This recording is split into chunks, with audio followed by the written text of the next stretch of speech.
Le gouvernement à l'époque que je dirigeais et tous les autres acteurs, les acteurs congolais, en ce qui concerne le Congo, ce sont des partis politiques de l'opposition, de la société civile et d'autres.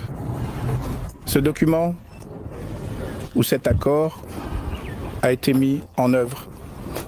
Sa mise en œuvre a pris quelques années. Nous sommes passés d'un simple accord ou de ce document à un gouvernement de transition qui a été mis en place pendant 3 ans. Après cela, le gouvernement était en place. Les élections ont eu lieu. Avant les élections, une constitution a été adoptée. Et après l'adoption de cette constitution, des élections ont été organisées, les toutes premières élections libres et équitables. Après 1960, et des élections successives ont été organisées.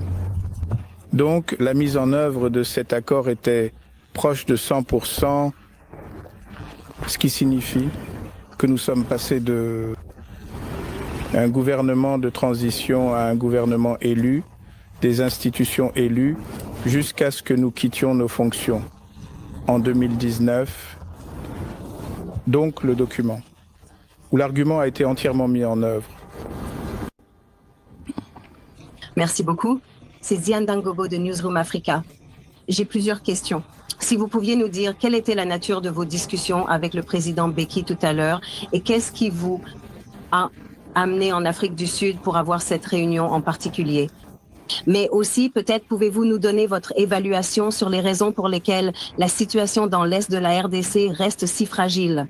Juste hier, le M23 a déclaré qu'il ne participerait pas lors de la réunion à Luanda. Alors, comment résolvez-vous cela si les gens ne veulent pas se rassembler autour de la table? Et enfin, de mon côté, que pensez-vous du retrait des troupes semi-RDC? Quelles pensez-vous que seront les conséquences de ce retrait dans les efforts pour obtenir la paix là-bas? Eh bien, ce sont beaucoup de questions.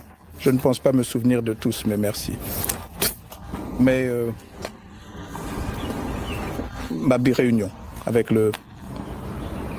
l'ancien président Mbeki découle d'une invitation. Quand nous sommes rencontrés à Windhoek, je crois que c'était il y a 2 semaines, il voulait savoir ce qui se passait au Congo. Alors, il m'a invité. Et c'est pourquoi je suis venu le voir. 2 ou 3 des questions. Je ne suis pas le porte-parole du M23, alors pourquoi n'ont-ils pas assisté à la réunion ou pas? Je ne suis pas très confiant à ce sujet. Ils ont certainement leurs raisons et vous pourriez avoir d'autres moyens de leur poser des questions. Mais quelle était la 3e question? La 3e était, qu'est-ce que vous croyez? Les conséquences du retrait de la semi-RDC de l'Est de la RDC vont être importantes, étant donné à quel point la situation reste fragile. Et vous savez, les personnes qui sont censées être autour de la table ne viennent pas à la fête. Je n'ai pas suivi de très près la situation ou le déploiement. Et bien sûr l'annonce du retrait de certaines forces en RDC. Notre point de vue a toujours été, et c'est ce que j'ai dit il y a quelques semaines, cela, en considérant la situation, la solution que nous avons adoptée. Il y a longtemps, en 2002-2003, parce qu'à l'époque, nous avions aussi une situation presque similaire, où vous avez une multitude de forces armées, divers groupes armés. Aujourd'hui, ce qui est nouveau, c'est que vous avez maintenant des mercenaires qui ont été engagés par les forces gouvernementales. Notre attitude à l'époque était de demander à chacun de partir, chaque force. C'était de partir. Et c'est exactement ce qui s'est passé. Et c'est ce qui, je crois, a directement ou indirectement facilité le processus de paix qui a commencé immédiatement après. Mais Est-ce la même solution que nous pouvons appliquer à la situation actuelle? Quoique c'est en partie vrai, oui. On peut appliquer la même solution, mais en considérant que le problème est beaucoup plus profond que ce que tout le monde le pense, vous devez vous plonger dans les dynamiques internes de ce qui se passe au Congo et laisser de côté ce jeu de blâme en pensant que tout ce qui se passe est le résultat de quelqu'un d'autre. À un moment donné, nous devons nous demander, n'est-ce pas nous le problème ou notre problème? Et comment le résolvons-nous en tant que Congolais? Alors, quelles sont les conséquences de le retrait de Samir RDC? Eh bien, je ne vois pas de perturbation majeure dans la mesure où, en ce qui concerne le retrait, parce que ce sont des forces, à ma connaissance, qui ont été déployées dans une zone donnée, qui est les zones autour de Goma. Y a-t-il des implications au-delà de cela? Eh bien, le temps nous le dira probablement. Monsieur, ancien président, merci de nous accorder du temps. Je m'appelle Moloko de l'ENCEA. Je veux juste comprendre, étant donné que vous avez convoqué une réunion avec les leaders de l'opposition en RDC et la société civile au début de ce mois.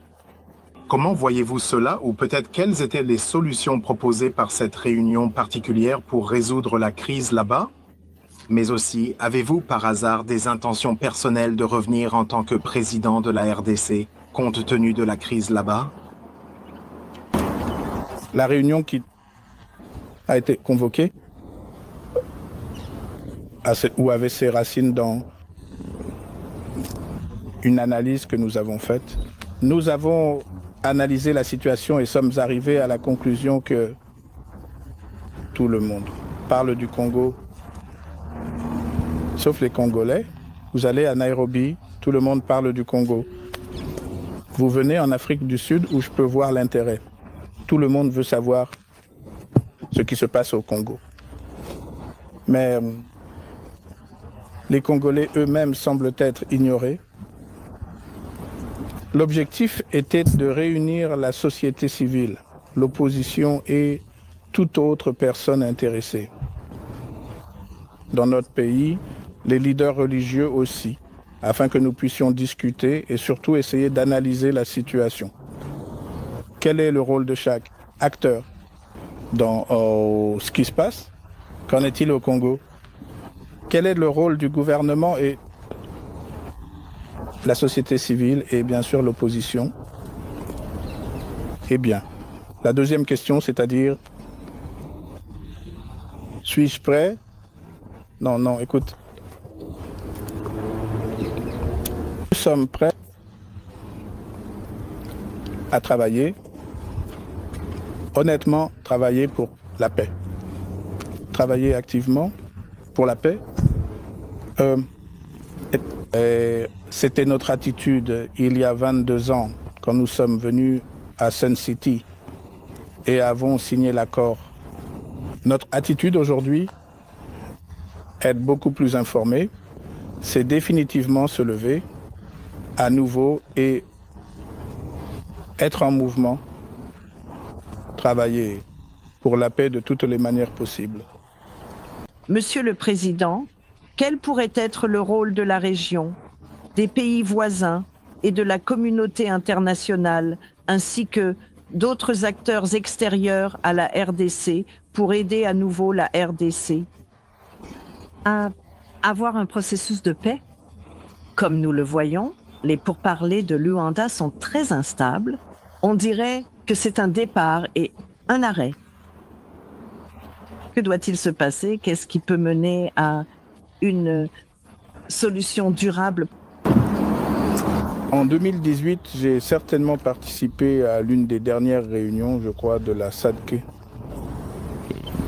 Ma dernière réunion, en tant que chef d'État, en fonction, et j'ai dit aux dirigeants à l'époque que j'étais heureux, que je vivais, mais que le Congo n'était plus le vieux homme de la région.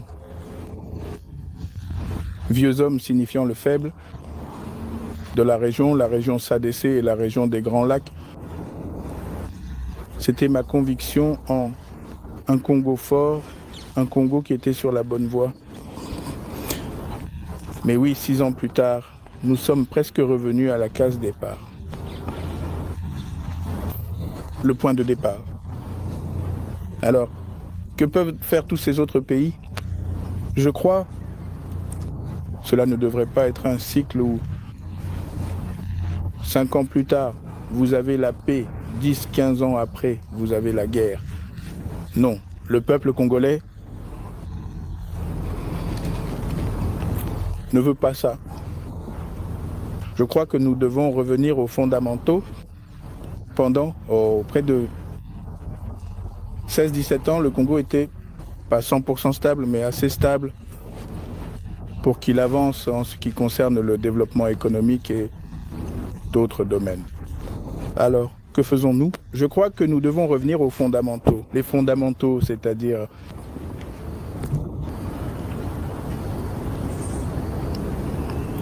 nous devons nous poser la question, où avons-nous mal agi? Et je crois que là où nous avons mal agi, c'est qu'un certain nombre d'erreurs ont été commises en ce qui concerne le respect de l'état de droit, de la Constitution, de la gouvernance et tout ça. Nous devons revenir à cela. Et les pays de la région ou les voisins régionaux du Congo font probablement la même chose. Qu'en 2002, soutenez un processus ou un processus de paix et avancez. Vous avez parlé de la fragilité du processus de paix à Luanda. Je crois que ce sont juste les dynamiques. Les gens n'ont pas encore lubrifié la machine. Bon moment. Espérons que les choses reviendront sur les rails et les gens commenceront à parler honnêtement de paix. Monsieur Nelly Payton de Reuters, que répondez-vous à l'accusation du président Tshisekedi? Vous seriez un complice de l'Alliance du fleuve Congo ou du M23? Et quelle est votre relation avec ces groupes? Si jamais je l'étais, le mot que vous utilisez, c'est quoi? Un complice, je crois. Eh bien, la situation n'aurait pas pu être ce qu'elle est. Ça aurait pu être très différent. Donc, ce sont juste les meilleurs. La prochaine fois que tu le vois, demande-lui de te donner la preuve de ce qu'il a dit. Donc, c'est tout ce que je peux dire. Regrettes-tu d'avoir soutenu le président Tshisekedi pendant son tout premier mandat présidentiel, en dépit des controverses et des défis rencontrés durant cette période, et malgré les critiques qui ont été formulées par certains opposants? Je ne vis pas avec des regrets, non. On fait des erreurs dans la vie, elles te rendent plus fort. Et si tu es faible, elles te rendent plus faible. Je crois que je suis plus fort maintenant grâce aux erreurs que nous avons commises. C'est à nous de corriger ces erreurs. Dernière question, deux autres questions. Deux autres questions. Et ensuite, ne abusons pas de la vitalité de la Fondation. Maintenant, c'est un dictateur. 4 autres questions. 4 autres questions, oui. Des rumeurs. Aujourd'hui, il y a des rumeurs qu'il pourrait y avoir un coup d'État ou une rébellion au Katanga. Penses-tu qu'il y a un risque de cela? Eh bien, le risque est présent dans tout le pays, pas seulement au Katanga. En ce qui concerne le Rwanda, qui a été accusé, au moins par Pretoria, par le président Cyril Ramaphosa, de soutenir le M23. Quelle a été votre évaluation? Et s'ils ont effectivement un rôle dans la déstabilisation de votre pays, comment la communauté internationale devrait-elle alors agir à leur égard? Eh bien, je n'ai pas entendu le président Ramaphosa et je ne vais pas soit soutenir, soit contredire ce qu'il a dit. Je ne l'ai pas entendu. Mon attitude face à tout ce qui se passe, je peux le résumer en une seule question. Si je suis faible, de qui est-ce la faute? Est-ce la faute de mon voisin ou de mon ennemi? Ou est-ce ma faute? Si et quand vous répondrez à cette question, alors vous trouverez certainement une solution au problème que vous avez. Et le Congo ne peut pas continuer à être ce pleurnichard dans la région. Parler de sa faiblesse et de la force des autres, cela, pour moi, n'est pas la bonne approche. Alors, comment la communauté internationale gère-t-elle la situation? Eh bien, je ne fais pas partie de cette communauté internationale en particulier. Mais en tant que Congolais, ce qui m'intéresse, et ce qui intéresse le peuple congolais, c'est comment nous gérons la situation, avec la situation nous-mêmes. Et je crois que cela devrait être le point de vue à partir duquel nous devrions regarder les choses. Dans le cadre des solutions que vous pensez devoir être mises en œuvre en RDC, cela inclut-il un processus de construction nationale et à quoi cela ressemblerait-il et qui en ferait partie? Nous avons parlé plutôt de l'accord de Sun City. L'accord de Sun City a posé les bases de ce que l'on pourrait appeler un processus de construction nationale. Je ne pense pas que qui que ce soit, les médiateurs, les facilitateurs feront quoi que ce soit de mieux que ce que nous avons fait. À Sun City, je doute qu'ils fassent cela. Et c'est pourquoi j'ai parlé de revenir aux bases, parce qu'à partir de cet accord particulier, nous en sommes sortis. Trois ans plus tard, avec la Constitution qui a posé les bases de ce dont vous parlez, la construction nationale, la construction d'institutions, les élections, et le reste était censé suivre. Donc pour moi, cela pourrait être l'approche. Des millions de kilomètres carrés du Congo sont à risque, donc à risque d'une rébellion ou d'une critique, à risque de troubles, n'importe où, au Congo. Donc, ce n'est pas seulement le Katanga ou une région donnée. Juste une dernière de ma part. Penses-tu que ton successeur, le président Tshisekedi, fait partie du problème actuel et tant qu'il est en poste, peut-être que ces problèmes ne seront jamais résolus. C'est ton impression, mais aussi si tu devais expliquer en termes simples à un étranger certains des problèmes pertinents auxquels ton pays est confronté, tu dirais que le problème est ici. Ce sont les ressources. Et, bien sûr, nous voyons comment ce problème se manifeste. Eh bien, je vais conclure en disant ceci. Je crois que le problème au Congo, tu l'as dit à juste titre, le problème c'est le président Félix. La solution c'est le président Félix. Alors, comment comprends-tu cela? Comment fais-tu pour le tourner à gauche et à droite? À toi de voir. Mais des décisions critiques doivent être prises. Ça, mais... et en des temps critiques, il faut prendre des décisions critiques et ce sont des temps critiques pour le Congo. Mais en ce qui nous concerne, eh bien, comme je l'ai dit, nous avons l'intention d'être très impliqués dans tout ce qui se passe, surtout en ce qui concerne la paix. Et pour se déplacer, au lieu que ce soit juste une affaire de la SADC ou de l'Afrique de l'Est, pour que ce soit nos propres initiatives, et aller dans toutes les directions, nous croyons que nous pouvons provoquer quelque chose de positif.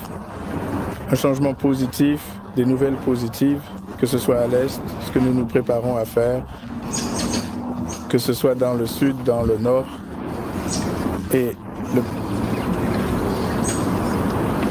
Ouest. Merci. Merci beaucoup.